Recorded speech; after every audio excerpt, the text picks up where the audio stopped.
Muy buenos días, amados hermanos. Les saludo en el amor del Señor y por supuesto también saludamos a todos quienes nos ven a través de nuestra señal de internet para esta mañana escuchar la palabra de Dios. Y estamos en el libro de la carta del apóstol Pablo a los romanos. La carta del apóstol Pablo a los romanos. Esta mañana vamos a tomar la porción desde del capítulo 5, desde el versículo 12 al 14. Romanos capítulo 5, versículo 12 al 14. Dice así la palabra del Señor. Por tanto, como el pecado entró en el mundo por un hombre, y por el pecado la muerte, así la muerte pasó a todos los hombres, por cuanto todos pecaron. Pues antes de la ley había pecado en el mundo, pero donde no hay ley no se inculpa de pecado. No obstante, reinó la muerte desde Adán hasta Moisés, aún en los que no pecaron a la manera de la transgresión de Adán, el cual es figura del que había de venir. Padre, esta mañana venimos delante de ti para escudriñar estos 3 versículos, Señor, que encierran una enseñanza tan profunda, tan preciosa, a través de la cual nosotros podemos recibir no solamente la mala noticia de nuestra condición, sino la bendición preciosa de que tenemos en ser salvados por medio de la obra de nuestro Señor Jesucristo. Bendito Señor, abre nuestros oídos, nuestra mente, para que podamos recibir tu palabra el día de hoy, en el nombre de Jesús. Amén. Bueno, nosotros hemos estado estudiando ya hace varias semanas la carta del apóstol Pablo a los romanos, y es una carta que es bastante profunda. En realidad, como hemos dicho varias veces, la carta a los romanos de alguna manera representa un tratado teológico, pero a la vez también representa un resumen de lo que podríamos decir nosotros todo el Nuevo Testamento. Porque todo el Nuevo Testamento gira en torno a la obra redentora de nuestro Señor Jesucristo y sus resultados, ¿no es cierto?, tanto si lo recibimos como cuando lo rechazamos. Y nosotros hemos visto principalmente los 3 primeros capítulos lo que significa reconocer la condición humana que tenemos. Y esa condición humana es que somos pecadores. Dice Romanos 3, ¿no es cierto?, versículo 10, que no hay justo ni aun uno. Romanos 3:23 dice que todos pecamos y estamos destituidos de la gloria de Dios. Entonces, por otro lado, nos dice que no podemos nosotros alcanzar o cambiar esa condición o esa situación, producto de que efectivamente nos encontramos absolutamente inhabilitados, imposibilitados de hacerlo. Y por lo tanto, ya sea que pretendamos, y pongo énfasis en la palabra pretendamos, cumplir la ley de Dios o el estándar de Dios, o por otro lado, abstraernos de algunos o de algún aspecto pecaminoso, vemos que la Escritura es lapidaria, por decirlo de una forma en ese sentido, y que no existe forma, no existe nada en lo que el ser humano haga o deje de hacer en el cual podemos nosotros cambiar esa condición. Y esa condición conlleva una consecuencia que es también aterradora desde el punto de vista que la condición acarrea condenación. Por lo tanto, cuando tenemos esa perspectiva tan cruda de una realidad que no importa si la reconocemos o no como seres humanos, no cambia. Esa realidad es así.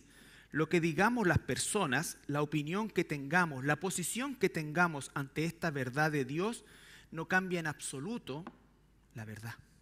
La verdad es esa. Por eso resulta tan gratificante, tan de tanto ánimo y de tanta, diríamos nosotros, esperanza, lo que comienza a tratar en el versículo 5, los primeros 11 versículos. Lo primero que nos dice es que la obra de Cristo nos justifica. En el versículo 5:1 tenemos paz con Dios. paz con Dios. Eso significa que ya no somos enemigos de Dios. Eso significa que por medio de esa paz tenemos entrada a la presencia de Dios, y significa también que la esperanza que nosotros tenemos en Él no solamente es cierta, sino que además es preciosa, maravillosa, ¿no es cierto? A través del entendimiento de esta justificación y sus resultados, también entendemos el valor que tienen las pruebas en nuestra vida, por difíciles que resulten.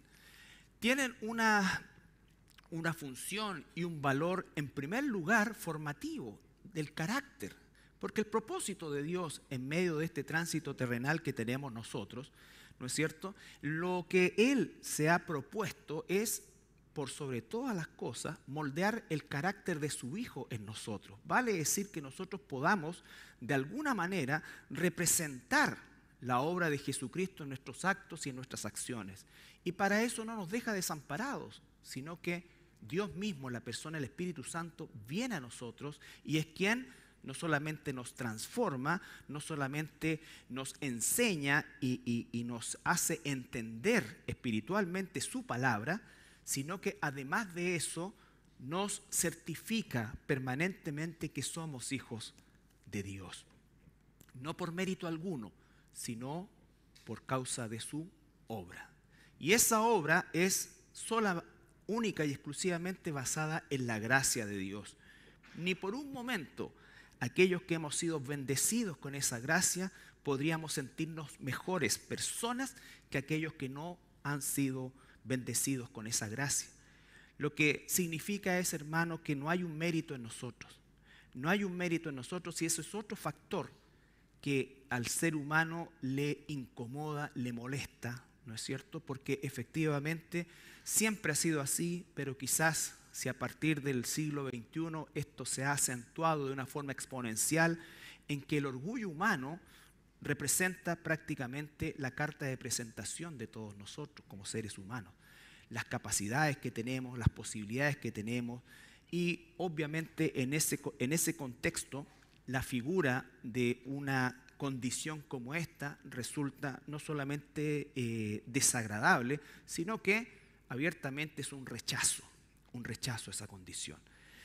Eso puede ocurrir, ¿no es cierto? O el cambio y la transformación puede ocurrir por el milagro de la salvación. Cuando Dios toca nuestro corazón, nos da vida, ¿no es cierto? Y nos conduce al arrepentimiento. El arrepentimiento, que es básicamente volvernos a Él, cambiar de dirección. La palabra arrepentimiento en el griego tiene la idea de una orden militar que significa media vuelta, es decir, iba en una dirección, recibo una orden de una autoridad y giro en la dirección que esa autoridad me está dando. Eso es lo que significa arrepentirse. No es solamente dolerse por una condición pecaminosa, por supuesto que lo incluye, pero por sobre todas las cosas, ¿no es cierto?, implica un giro, un cambio radical en la dirección de nuestra vida. Y así llegamos a esta porción del versículo 12 al 14, donde a lo largo desde el versículo 12 hasta el versículo 21, que finaliza el capítulo 5, el apóstol se va a proponer ahora detallar las consecuencias y cómo es que efectivamente se produjo esta salvación, qué implicó la obra redentora de nuestro Señor Jesucristo.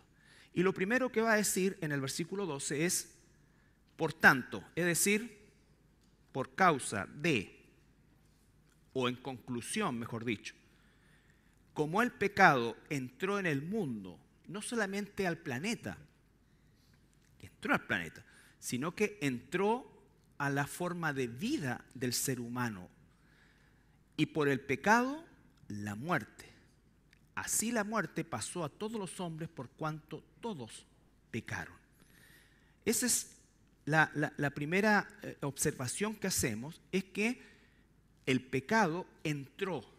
Vale decir que cuando Adán y Eva fueron creados, obviamente fueron creados en una condición sin pecado. Pero eso no significa que el pecado no existía. El pecado no empezó a existir con Adán y Eva. El pecado empezó a existir con Satanás, ¿no es cierto? Por eso es que es importante la palabra entró. O sea, ahí en la palabra, tanto en el griego y especialmente en el hebreo, significa traspasó, penetró. No solamente es algo que entra, sino que tiene la idea de que traspasa algo. Es decir, que hay una barrera que se traspasa. No es solamente como decir, oye, entré a la casa, ¿no es cierto? No, esto implica el hecho de que hay una barrera que es traspasada, hay un límite que se traspasa. Entonces, eso es la idea que tiene en la palabra ahí, entró, ¿no es cierto?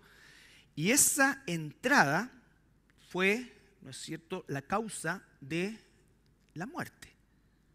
Y además de eso, la muerte pasó a todos los seres humanos, y aquí viene lo que solamente Dios puede explicarnos a nosotros, que es por cuanto todos pecaron. Las personas pueden decir hoy día, ¿no es cierto?, ¿qué tengo que ver yo con Adán y Eva? Ellos vivieron siglos de siglos atrás. Bueno, la Biblia nos va a enseñar algo que es algo que también nosotros podemos ver en nuestra propia existencia humana, que es el principio de la representatividad. Cuando Adán fue creado, Adán y Eva fueron creados, ellos representaban a toda la humanidad que vendría a posteriori. ¿Está bien dicho a posteriori? Muchas gracias. Pues sonó como italiano, a posteriori. No. Sí, pero se dice posteriori. Ese es mi problema. Yo de repente me quedo con algo y... Ya. Entonces, que vino a posteriori. Toda la humanidad estaba representada ahí, ¿no es cierto? Y ese es un principio que la Biblia también nos muestra, ¿no es cierto? Recuerden, por ejemplo, para que no lo busquen, en el libro del Génesis también se relata cuando Dios iba a castigar a Sodoma y a Gomorra, ¿no es cierto? Y Abraham está intercediendo por ambas ciudades. Y Dios le dice, mira, si encuentras 50 justos, yo perdono a toda la población. Llegó hasta 10. No habían 10. ¿Qué habría pasado si Abraham encuentra, por decirlo de alguna manera, esos 10? Esos 10 habrían representado a todo el resto. Y en esa representación Dios habría ejecutado el perdón. Cuando Acán, los que recuerdan el libro de Josué, ¿no es cierto?, tomó, dice, del botín que no se le había permitido tomar y escondió objetos de valor, el castigo no vino solamente sobre Acán, sino que ¿qué pasó? Comenzó una mortandad en el pueblo. En el pueblo. Entonces, el principio de representatividad es absolutamente fundamental para entender tanto la imputación del pecado como la imputación de la justicia. Porque nosotros no fuimos crucificados, fue crucificado Cristo. Pero Él representa a todos los que hemos sido salvos a lo largo de la historia humana. Entonces, ese principio de representación es fundamental. Es fundamental. Y ocurre, nosotros tenemos, entre comillas, una democracia, entre comillas, representativa. ¿No es cierto? Se supone que aquellos parlamentarios que se encuentran y que son parlamentarios de esta región te representan a ti y a mí y nuestras necesidades. Por supuesto que no es así, pero en el papel está así. O ella yéndonos a un plano más lúdico, salimos campeones, sí, pero nosotros no jugamos. ¿No es cierto? O como nuestros hermanos argentinos diciendo, somos campeones del mundo. No, ellos no jugaron, ni siquiera les llegó parte del premio.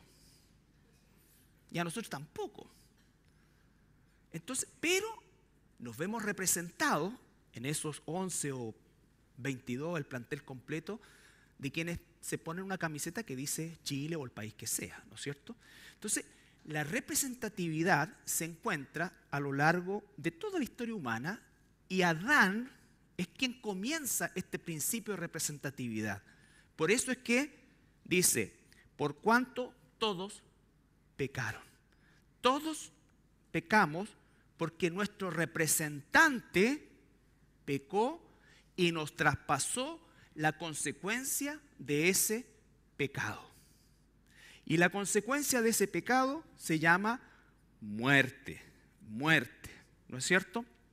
Entonces, teniendo claridad en eso, la palabra traspasó o pasó es fundamental. Así como la palabra entró, la palabra traspasó en el idioma más bien hebreo, porque no nos olvidemos que aunque el Nuevo Testamento está escrito en griego, y es algo que hemos enseñado los días miércoles, está escrito en griego, definitivamente Jesús no habló griego con sus discípulos, por ejemplo. Por lo tanto, cuando él dijo una palabra como iglesia, que es eclesía en el griego, él usó la palabra que se usaba en el hebreo, ¿no es cierto? Pero obviamente como se tradujo al griego se pone eclesía. Ahora, cuando aquí está diciendo pasó, ¿no es cierto? Lo que está diciendo es que se transfirió. Y transferir en la mentalidad hebrea no implica solamente pasar algo físico. ¿Me explico? No es que yo en una carrera, en una posta, ¿no es cierto?, de 4x100, se transfiere un testimonio que es algo físico, ¿ya? Pero aquí lo que se está diciendo es transfiere algo también no físico. Por ejemplo, también está como ejemplo de nuestra realidad de vida, ¿no es cierto? Cuando decimos, oye, les traspasaron las mismas ideas a esta gente o a estas personas. Tú dices ideas, pero no puedes de alguna manera especificar el concepto idea en forma física. ¿Qué es lo que ves? Los resultados de esa idea. Pero el concepto idea es no físico, o pensamiento, o dirección, o directriz, o doctrina, o ideología. ¿No es cierto? Son conceptos no físicos que se traspasan, por ejemplo, a una generación y que obviamente nosotros podemos verlo a través de lo que es la expresión de ese pensamiento o de esa ideología. ¿Ya? Entonces, ¿por qué es tan importante la palabra traspasó? Porque la palabra traspasó o pasó, en el caso del pecado a todos los seres humanos, por un lado, Adán transgredió y al transgredir transfirió esa consecuencia que se va a expresar en la muerte, pero que de alguna manera misteriosa cambió completamente la cosmovisión que Adán tenía hasta antes de ese hecho. ¿Se entiende? Hasta antes de ese hecho, él tenía una forma de pensar, una forma de ver el mundo, y eso fue abruptamente cambiado. No solamente heredó, por eso que es la muerte física, sino que vamos a ver que la primera muerte que él experimenta es la muerte espiritual. Y eso hace que entonces todos los seres humanos, de Adán en adelante, heredáramos esa muerte espiritual. Y la palabra muerte, tanto en el hebreo como en el griego, no significa aniquilación, significa separación. Separación. ¿Ya? Entonces dice, en primer lugar, la muerte espiritual. Vamos a ir a Efesios, capítulo 2. Perdón. Efesios, capítulo 2. Que son pasajes que nosotros conocemos, ¿no es cierto? Espero. Versículo 1 al 3. Primero. Pablo le está hablando a esta iglesia, o le está escribiendo a esta iglesia, y obviamente esta carta no llegó a un cementerio. Llegó a una iglesia donde había gente viva. Pero él dice, y él os dio vida a vosotros cuando estabais muertos en vuestros delitos y pecados. Lo primero que ocurre cuando Adán transgrede es que muere espiritualmente, es decir, su comunión perfecta, inocua, sublime con Dios se corta. Abruptamente. Abruptamente. Agrega el versículo 2, en los cuales anduvisteis en otro tiempo, siguiendo la corriente de este mundo, conforme al príncipe de la potestad del aire, el espíritu que ahora opera en los hijos de desobediencia. Dijimos nosotros que un hijo de desobediencia es algo aquí posicional. Los cristianos somos hijos de obediencia porque obedecimos al evangelio. Ahora, como cristianos, desgraciadamente, seguimos, espero, ocasionalmente desobedeciendo a Dios, pero posicionalmente ya somos hijos de obediencia. Aquellos que son y llamados aquí hijos de desobediencia son aquellos que no han nacido de nuevo, entre los cuales también todos nosotros, versículo 3, vivimos en otro tiempo, en los deseos de nuestra carne, haciendo la voluntad de la carne, y en los pensamientos, y éramos por naturaleza hijos de ira, lo mismo que los demás. Dice, vivimos, pero si nos ponemos a pensar acá, nosotros en otro tiempo vivimos en medio de aquellos que están sin Dios. Pero eso seguramente no ha cambiado. Seguimos viviendo en medio de aquellos que están sin Dios. Pero lo está diciendo en el sentido espiritual. Nosotros antes vivimos como ellos, pero ahora, aunque estamos entre ellos, ya no vivimos como ellos. ¿Se entiende? O sea, ya no vivimos como ellos. ¿Desde qué punto de vista? De la visión del mundo, del nacimiento nuevo, del tener el Espíritu Santo que cambia mi manera de pensar y por medio de la palabra va cambiando también mi manera de vivir. Entonces, aquí está diciendo, entre los cuales vivimos. Y eso está dicho en tiempo pasado, pero el presente es que los hermanos de Éfeso seguían físicamente viviendo en medio de gente que era hija de desobediencia. Tú y yo, hoy, siglo XXI, vivimos en medio de gente que es hijo de desobediencia. Y en ese contexto vivíamos nosotros también. Pero ahora ya no vivimos bajo esa condición. ¿Por qué? Porque somos hijos de obediencia. Entonces nuestra forma de vivir, nuestra forma de pensar en primer lugar, nuestra forma de vivir, nuestras acciones ya no están mediadas por aquel lugar de donde fuimos sacados, sino por aquel lugar donde hemos sido puestos en Cristo. Por eso es tan relevante el concepto de el fruto del Espíritu. ¿Cómo es que nosotros realmente vivimos hoy espiritualmente en medio de aquellos que están muertos espiritualmente? Si nosotros pretendemos de alguna manera, entre comillas, marcar una diferencia en el mundo actual, esa diferencia debiera nacer de una vida transformada, que se va a traducir básicamente en una forma de vivir semejante a Cristo.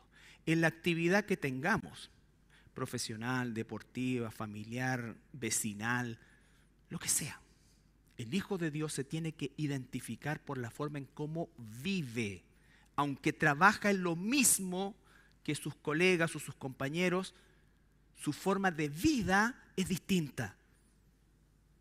Porque ellos están muertos espiritualmente y nosotros estamos vivos. Él, versículo 1, os dio vida espiritual. Y eso tiene que marcar una diferencia. Y la forma en que habitualmente se manifiesta esa diferencia no es en aceptación, hermanos, es en rechazo. Cuando tú y yo comenzamos a vivir espiritualmente, siendo transformados por la palabra de Dios, siendo transformados y moldeados por el Espíritu Santo y su obra en nosotros, eso va a generar un cisma entre quienes no están en esa condición. ¿Qué dice arriba? Volvamos a leer. Él os dio vida a vosotros cuando estabais muertos en vuestros delitos y pecados. Versículo 2, en los cuales anduvisteis en otro tiempo siguiendo la corriente del mundo, conforme al príncipe de la potestad del aire, el espíritu que ahora opera en los hijos de desobediencia. Hay un cisma absoluto entre los hijos de obediencia y los hijos de desobediencia. A los hijos de desobediencia no les va a gustar cómo comienzan a vivir los hijos de obediencia. Y a nosotros no nos debiera gustar cómo viven los hijos de desobediencia. Lo que pasa es que muchos cristianos están caminando en la carnicería. Oh, Dios mío, es que por ser cristiano casi en la vida, pero es una lata, porque pues, bueno, no puedo ir porque soy cristiano, no puedo ir porque soy cristiano. Y es como que nosotros lleváramos la cruz. Entonces, ese siempre como mirar para la carnicería de cómo viven los otros y cómo disfrutan la vida, y como si fuera tan, como que fuera un anhelo muchas veces. ¿No es cierto? Oh, es que ¿cómo le voy a decir, Señor, en realidad? Porque voy a perder su amistad, voy a perder tanto, yo me he criado con ellos, hoy somos tan amigos, entonces no. Entonces, eso revela dos cosas. O somos inmaduros, los cristianos inmaduros, o definitivamente no ha nacido de nuevo, porque el Espíritu Santo no nos deja tranquilos, hermano. No nos deja tranquilos. A algunos nos mete en la cabeza. ¿Esto te gusta? Con otros es más suave. ¿Te gusta comer caca? Está durmiendo la guaguita, así que no hay problema, y los niños están en clase.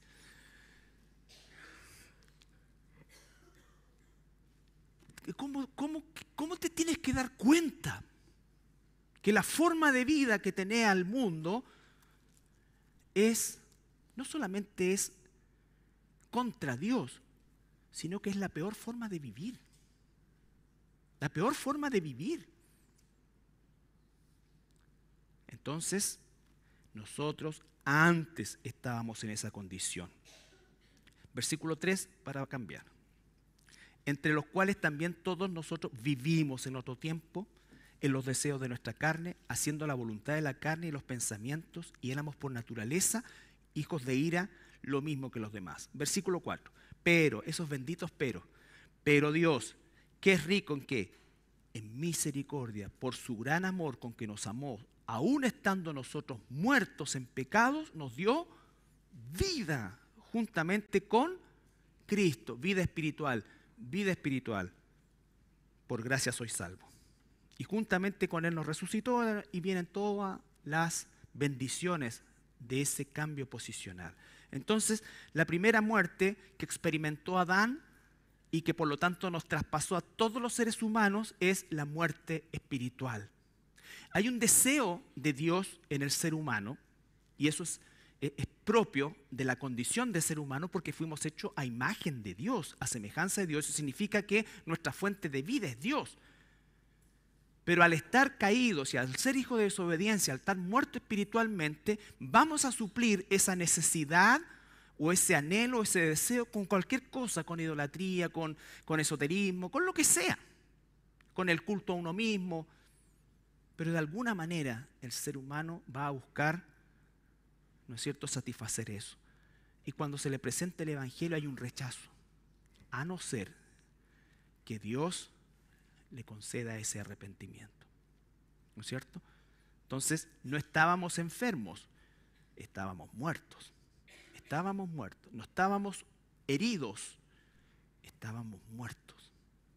Y ahí es donde tenemos que confiar en la soberanía de Dios. ¿Y eso significa qué cosa?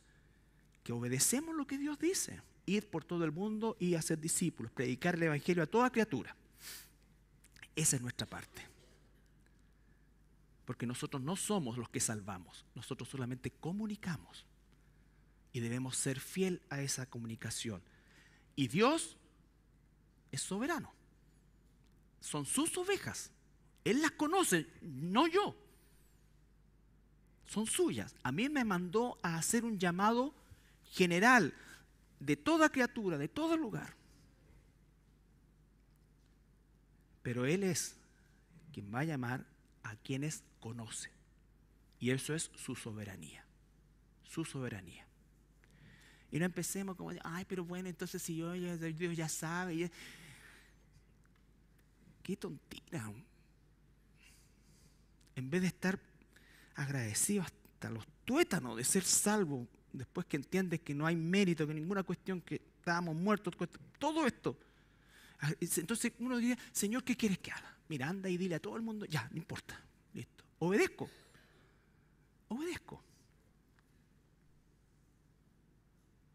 Porque lo dice Él. Entonces, la expresión, ¿no es cierto?, muerta espiritualmente, significa que es la primera condenación o la primera consecuencia de esa separación que experimentó Adán y por ende, representativamente, todos nosotros. Él nos representó, Él murió, todos nosotros morimos. Todos nosotros nacemos en este mundo separados de Dios. Todos. Si no fuera así, los bebitos no morirían. Y mueren bebés. La muerte es la certificación, como va a decir después más adelante Romanos 6:23, la muerte, la paga del pecado es la muerte. La primera de ellas es la espiritual. La segunda, la muerte física. Todos los que estamos aquí estamos condenados a muerte. Nadie puede hacerse el loco con eso. Hoy, mañana, pasado, en 10 años, 50 años, lo que Dios nos dé. Vamos a morir. ¿No es cierto? Vivimos como inmortales porque pensamos que nunca nos va a pasar nada, pero vamos a morir. Y dice que la muerte reinó. Volvemos a Romanos. En el versículo 13. Perdón, en el versículo 14. No obstante, la muerte reinó. Ya vamos a ver ese pasaje en particular. Lo que existe en el mundo hoy es el reino de la muerte. Ya no hayamos qué hacer con los cadáveres. Entonces los crematorios se hacen en su agosto, ¿no es cierto? Porque en el fondo tenía a todos tus parientes en una anforita. Parientes tuyos, del otro, el que vino antes, los que vinieron después, todo ahí está, pero ya da lo mismo. La tiran ahí, no sé, lo que sea. Mis cenizas tienen que tirarla en el Cerro Grande, para el lado de allá. Eso tienen que hacer. Y entonces reinó la muerte. Muerte espiritual, muerte física. Vamos a ir al Génesis, capítulo 35.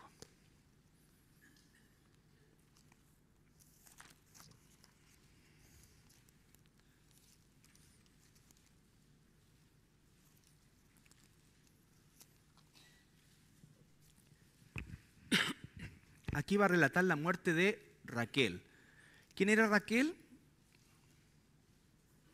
¿Mujer cruel?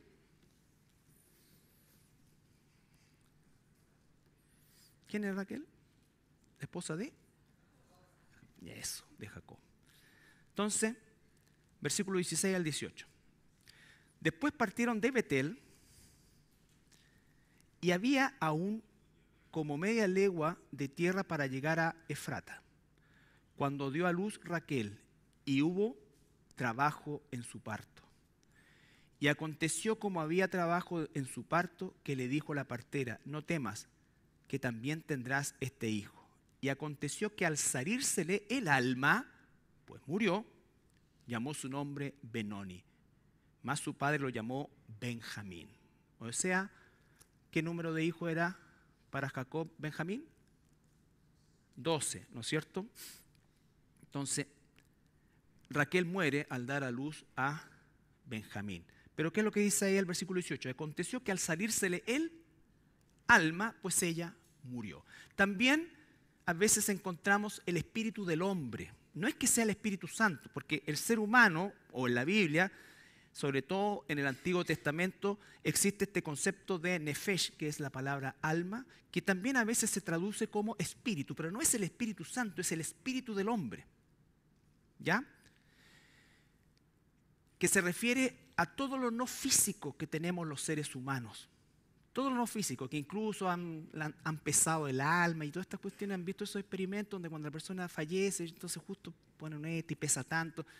Eso es una estupidez porque es no físico. Es no físico. No se puede medir. No se puede medir. Entonces, ¿qué es la muerte física que heredamos todos nosotros? La separación del cuerpo y el alma. El cuerpo físico va al sepulcro y el alma va más profundo.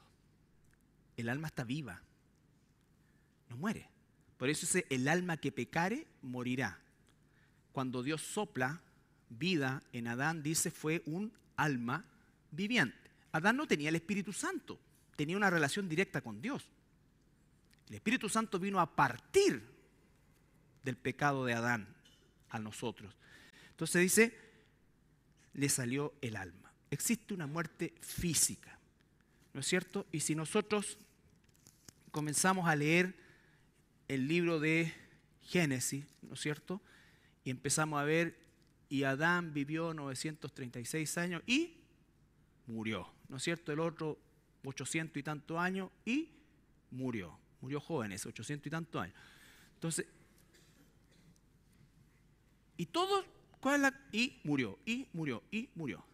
Para enfatizar este reino de la muerte. Este reino de la muerte, el cual sigue vigente el día de hoy en lo físico. Porque hay esperanza, bendita esperanza, en lo espiritual. Pero aquello que ya cayó a partir de Edén, del jardín de Edén en adelante, se traspasó a todos nosotros como seres humanos. Todos nosotros como seres humanos. Nacemos muertos espiritualmente y con un tiempo limitado de vida física.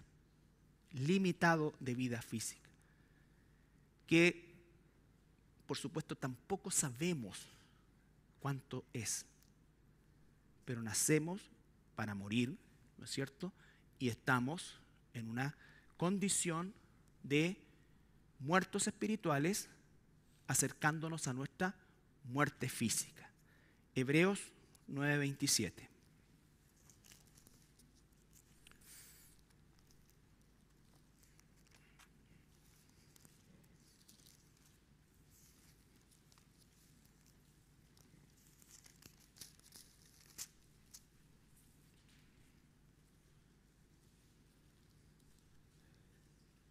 Hebreos 9:27.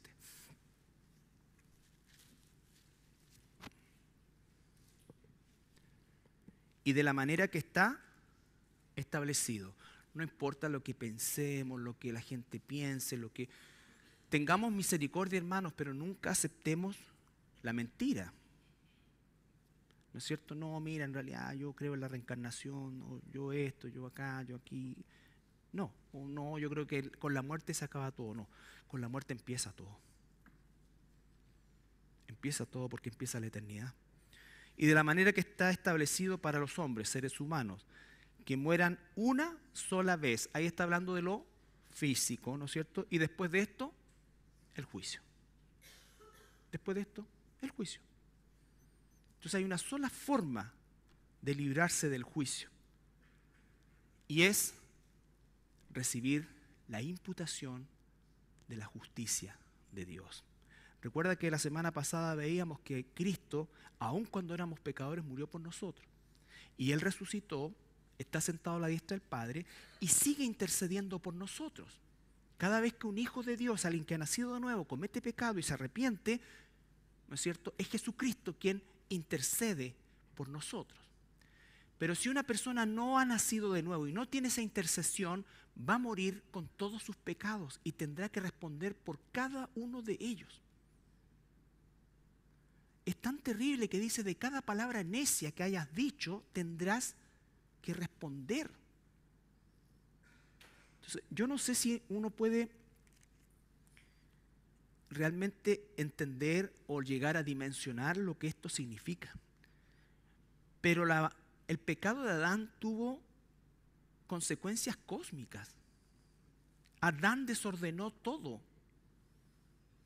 Todo lo que dependía de su administración. ¿No es cierto? Menos mal que no dependía de su administración los planetas y toda esta cosa, porque si no ya no existiríamos. Pero lo que estaba acá, y dijo, él es puesto como administrador de toda la creación. Por eso fue creado también al sexto día, después que se creó todo. Y le dijo Dios, administra esto, multiplícate, saca provecho de la tierra, en fin. Entonces, cuando cae Adán, no solamente arrastra, por lógica, al género humano, sino que a toda la creación. A toda la creación. Entonces, las consecuencias son cósmicas. Nuestro cosmos, planeta, se alteró. Se alteró. Se acabó, ¿no es cierto?, la cobertura de Dios sobre la creación.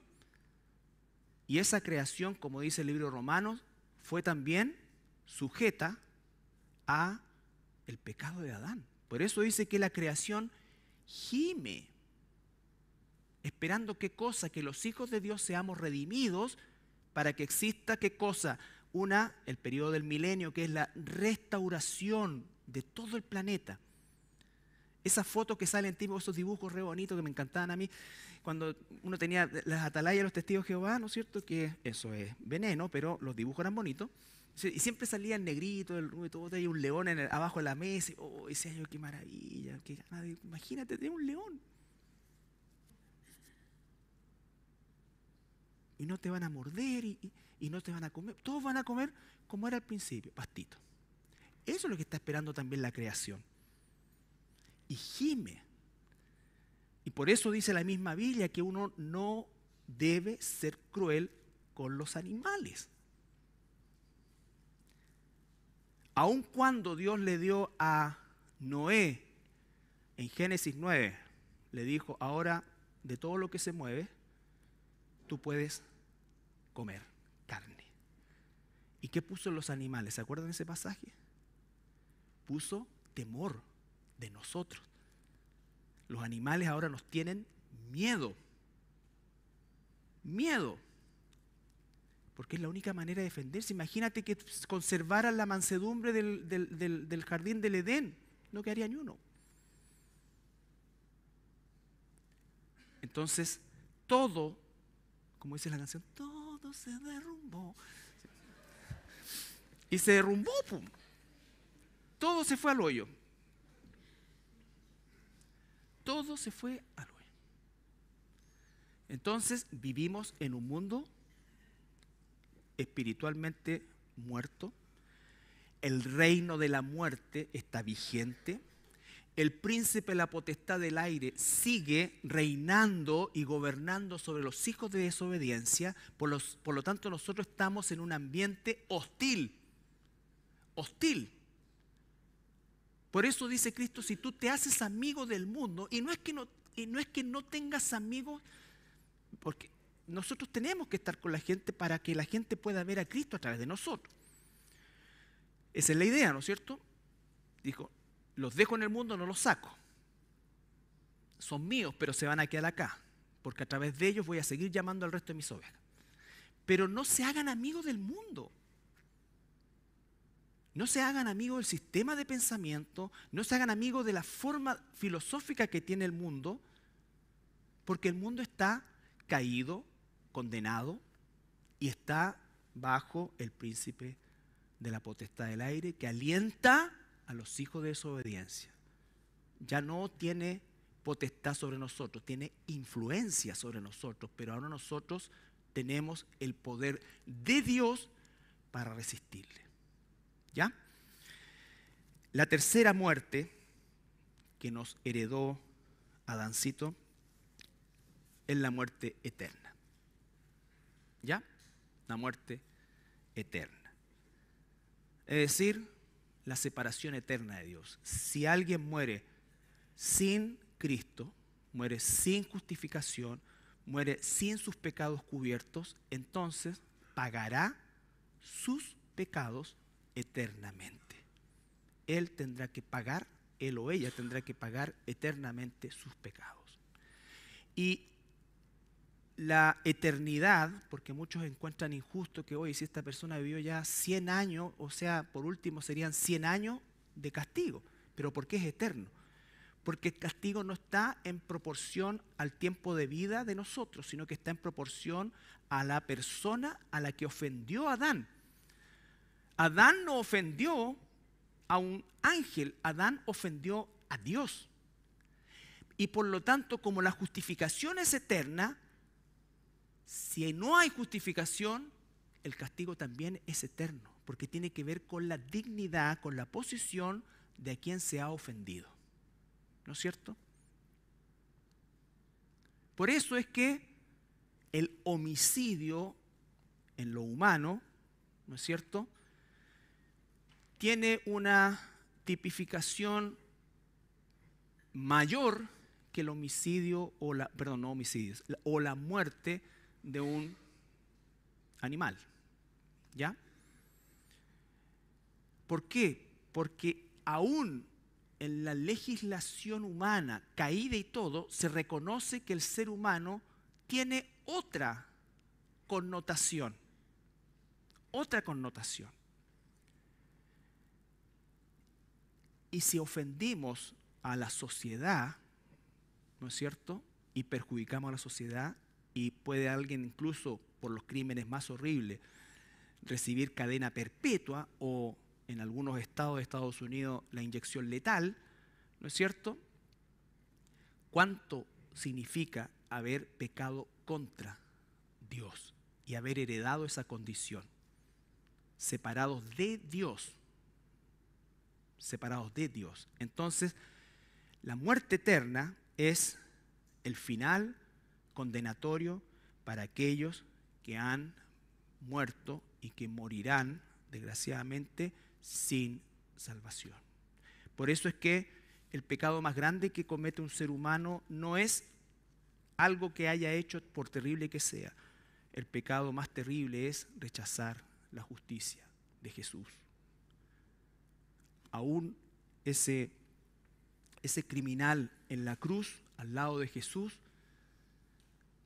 recibió la salvación eterna.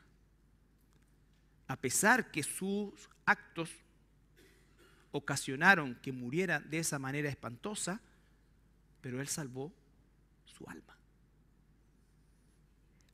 Y el otro, que probablemente estaba en la misma condición condenatoria, no solamente perdió su vida física, sino que perdió su vida eterna. Mateo 10:28.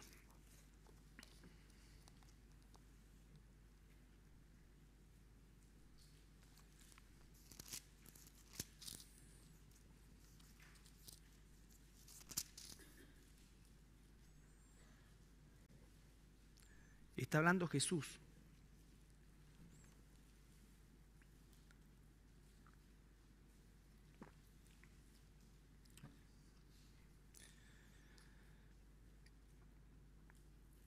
Y no temáis a los que matan el cuerpo, mas el alma no pueden matar, si es que estamos en Cristo.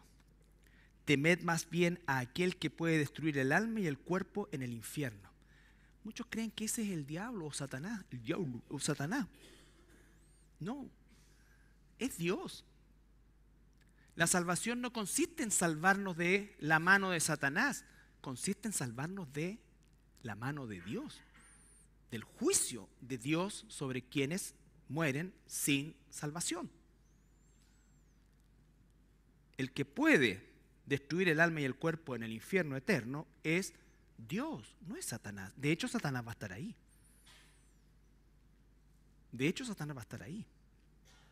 Entonces, habla de una muerte eterna en Apocalipsis al final, 21.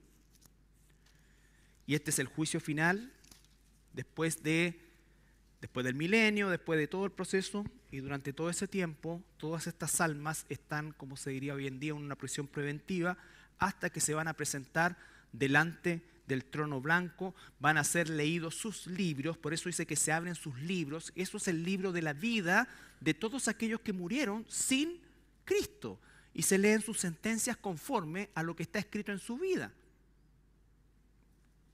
Todo aquello que no fue cubierto por Dios. Apocalipsis 21:8 dice: pero los cobardes, incrédulos, abominables, homicidas, los fornicarios, hechiceros, los idólatras y todos los mentirosos que no se hayan arrepentido, ya tendrán su parte en el lago que arde con fuego y azufre, que es la muerte segunda. Porque nosotros éramos incrédulos, abominables, homicidas, quizás fornicarios, hechiceros, idólatras, mentirosos. Pero ¿qué hace el Señor? Cuando recibimos la salvación, Él nos cambia de posición. Y de ahí en adelante, el Espíritu Santo, que es Dios en nosotros, va generando lo que se llama el proceso de santificación, que no es perfecto porque tenemos una naturaleza caída, pero va a haber cambios sustanciales en nuestra manera de pensar y de vivir. Entonces, volvemos a Romanos, capítulo 5. Romanos capítulo 5, versículo 12.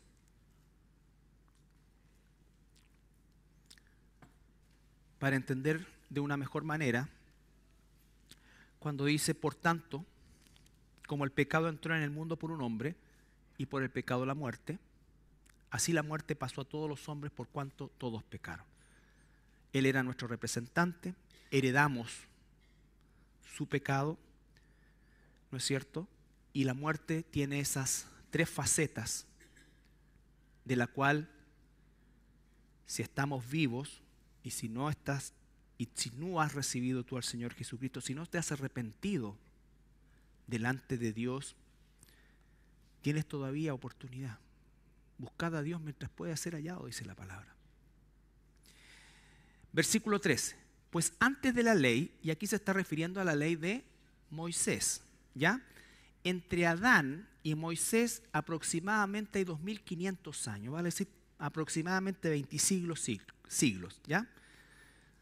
Aproximadamente entre Adán y Moisés.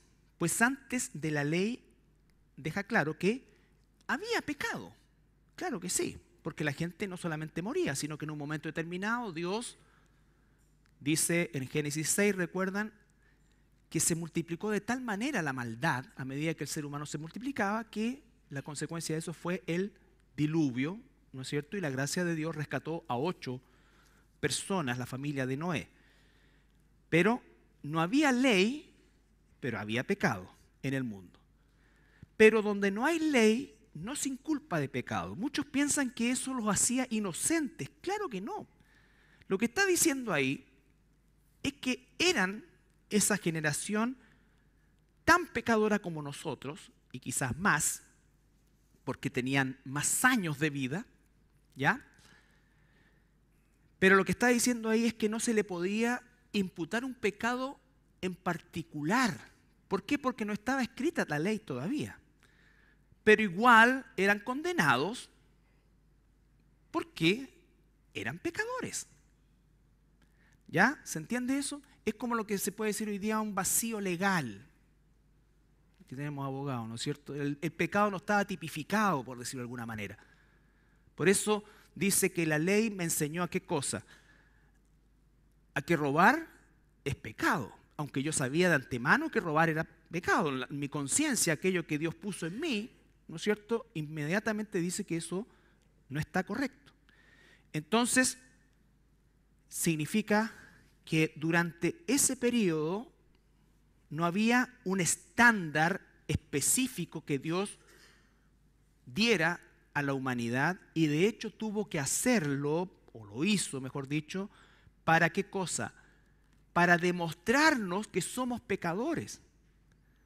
¿Por qué existe permanentemente leyes? No porque somos buenas personas, sino mayoritariamente porque somos malas personas. la ley Emilia, la ley esto, no sabemos manejar, somos esto, no maneje con trago, lo igual lo hace. Entonces, leyes, endurecer las leyes. No se hacen leyes principalmente porque somos buenos, la mayoría son porque somos malos. Entonces siempre dicen, bueno, es legal, o mejor dicho, la ley no dice nada al respecto, pero moralmente sabemos que es así. ¿No es cierto? Sabemos que es así. Somos testigos nosotros de la corrupción en la que desgraciadamente el gobierno, ¿y cómo se puede condenar eso si no existe una ley específica al respecto? Pero todo el mundo sabe que está mal, cristiano y no cristiano. Yo que estoy constantemente viendo la parte deportiva, el tema de las apuestas online. Las casas de apuestas financian el campeonato de fútbol profesional chileno. Y todos saben que hay aspectos que son sumamente reñidos con la moral, en todo sentido. Un ludópata hoy día no necesita ir al casino, por ejemplo. Basta que tenga un celular. Pero ¿por qué no se puede hacer nada? Porque no está tipificado el delito. Pero todos saben que hay cosas que son malas. ¿No es cierto? Entonces, ¿qué se va a tener que hacer? Leyes respecto a esto. Leyes respecto a esto. Y se viven haciendo leyes respecto a nuevas formas de maldad que los seres humanos inventamos. ¿No es cierto? Cuando uno era chico, el cibercrimen, no sabían lo que era ciber. Pero ahora hay que legislar sobre el cibercrimen. Porque algo que podía ser una herramienta del futuro y todo, por supuesto que también se usa en forma malvada. Entonces, pues antes de la ley había pecado, que quede claro, en el mundo. Pero donde no hay ley no se inculpa de pecado. Es decir, no murieron por violar el mandamiento número 3. Pero igual lo violaron. Y Dios castiga. Conversaba con mi hijo y me decía que el problema de los juicios de Nuremberg, que se hizo a todos los asesinos nazis en la Segunda Guerra Mundial, a la mayoría de ellos los ejecutaron, pero siempre hubo ese sabor amargo en el derecho propiamente tal, porque no existían tipificaciones para eso. Y de ahí tuvo que entonces tipificarse el tema del genocidio y otras cosas más. Pero todo el mundo sabía que lo que se hizo fue espantoso. ¿Me entiende? Bien, versículo 14. No obstante, reinó la muerte desde Adán hasta Moisés. Y ahí no es que a partir de Moisés ya no hay muerte, sino que la única forma en que se pagaba el pecado sin tipificación era que la gente moría. Pero a partir de Moisés, el ser humano ahora no solamente sabe por su conciencia, sino que Dios especifica el pecado. ¿No es cierto? Lo tipifica. Y para eso toma un pueblo a través del cual introduce esa ley para que ese pueblo viva conforme a esa ley, cosa que desgraciadamente en la gran mayoría o parte de su historia no lo hizo. Pero ese era el sentido de esto: introducir la ley o su ley en el mundo. Entonces dice, no obstante reinó la muerte desde Adán hasta Moisés, aún en los que no pecaron a la manera de la transgresión de Adán. ¿Qué significa eso? Todos los que vinieron después de Adán, y no nos olvidemos de la Evita, ustedes saben que cuando Eva mascó el fruto, comió el fruto, ella murió primero que Adán. Entonces cuando ella le pasa el fruto a Adán, ya es mala. Ya es mala ella. El otro es Gil, pero ella ya es mala. ¿Se entiende? Por eso dice más adelante que la serpiente engañó a Eva y Eva engañó a Adán. Ahora, el responsable es Adán. El responsable es Adán. Un detallito nomás. Ya. Bien, entonces dice el versículo, no obstante reinó la muerte desde Adán hasta Moisés, aún en los que no pecaron a la manera de la transgresión de Adán. ¿Qué significa eso? Que Adán sí recibió un mandamiento, un único mandamiento. Él sabía perfectamente y se lo transmitió a Eva, ¿no es cierto? Porque cuando la serpiente entabla ese diálogo con Eva, Eva responde bien. La serpiente le dice, así que no pueden comer de ningún fruto. Eva, ¿qué dice? No, podemos comer de todo menos de este. Y ahí entonces viene el engaño o la seducción de parte de la serpiente. Pero ellos, o Adán, cuando Adán recibe esa orden, Dios todavía no creaba a Eva. ¿Ya? Todavía no creaba a Eva. Creaba a Eva. Por lo tanto, voy a decir algo, pero no, voy a estar viendo feminista, pero todavía no creaba a Eva, ¿no es cierto? Él recibe la orden, él es responsable y cumplió ese mandato de comunicarle a su esposa que no podía comer de ese árbol. Él recibió una orden específica y violó esa orden específica, la transgredió. Y por lo tanto, todos los que transgridieron y fueron pecadores de Abel hasta el tiempo de Moisés, murieron por pecados no tipificados. Pero Adán sí pecó frente a una ley específica. Los otros de ahí en adelante heredaron la condición y la ley específica que violó Adán fue comer del árbol de la ciencia del bien y el mal. ¿No es cierto? Y entonces la consecuencia de eso es que el problema de Adán no fue que comió el fruto, el problema de Adán es que comer el fruto fue la consecuencia de lo que hizo en su mente primero, que es desobedecer a Dios. Entonces la desobediencia fue la causa de la muerte. Y esa desobediencia reinó la muerte desde Adán hasta Moisés, en el cual no existía la ley de Dios, como dice más adelante el apóstol, la ley no es para mostrarme que soy bueno, sino para mostrarme todo lo contrario, que soy pecador. Que soy pecador. Entonces, eso es lo que significa. Pero acá, y con esto terminamos, no obstante reinó la muerte desde Adán hasta Moisés, aún en los que no pecaron a la manera de la transgresión de Adán, porque ninguno aparte de Adán, ni siquiera Eva, recibió esa orden directa de Dios. Y acá viene, el cual es figura o tipo del que había de venir. Esta es diríamos nosotros, una analogía tipo antítesis. Así como Adán hizo esto, Cristo hizo esto. ¿Y dónde está el tipo? En que lo que hizo Adán afectó al mundo y lo que hizo Cristo también afectó al mundo, pero obviamente en forma positiva. 1 Corintios 15, con eso terminamos.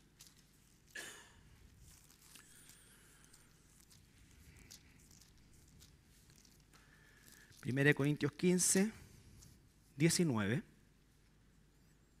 al 22.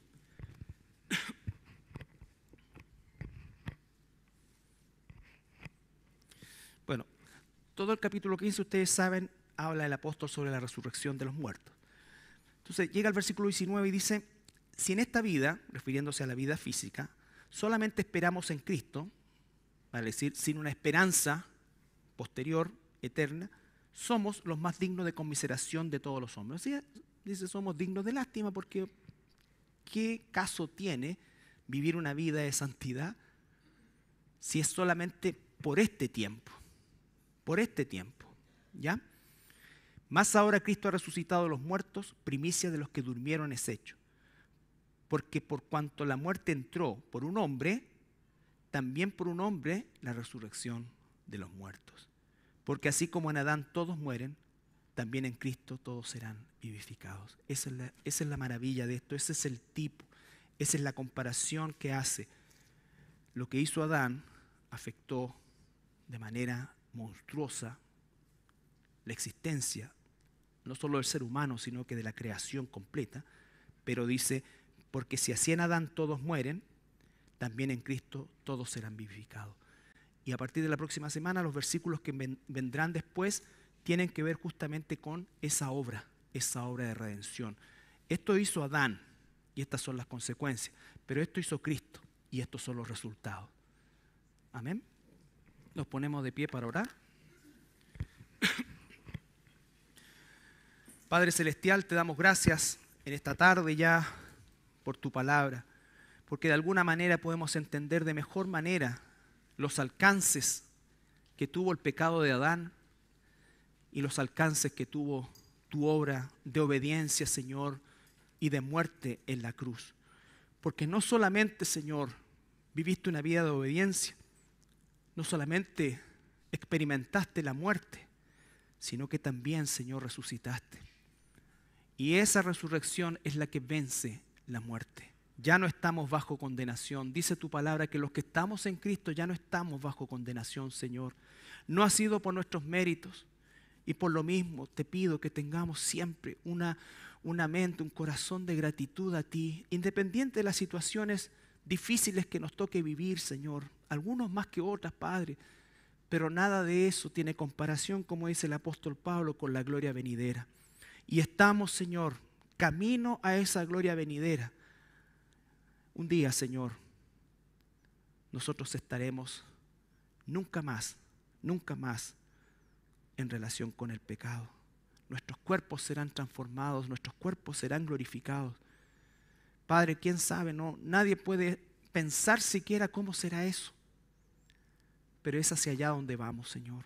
Y eso es lo que nos da la gratitud, la esperanza, la fe, y nos impulsa, Señor, a hacer tu obra en este mundo. Y es tu obra en este mundo que se resume en dos cosas: buscar tu gloria a través de nuestros actos, nuestras acciones, y predicar tu evangelio. Gracias, Padre amado, en el nombre de Jesús.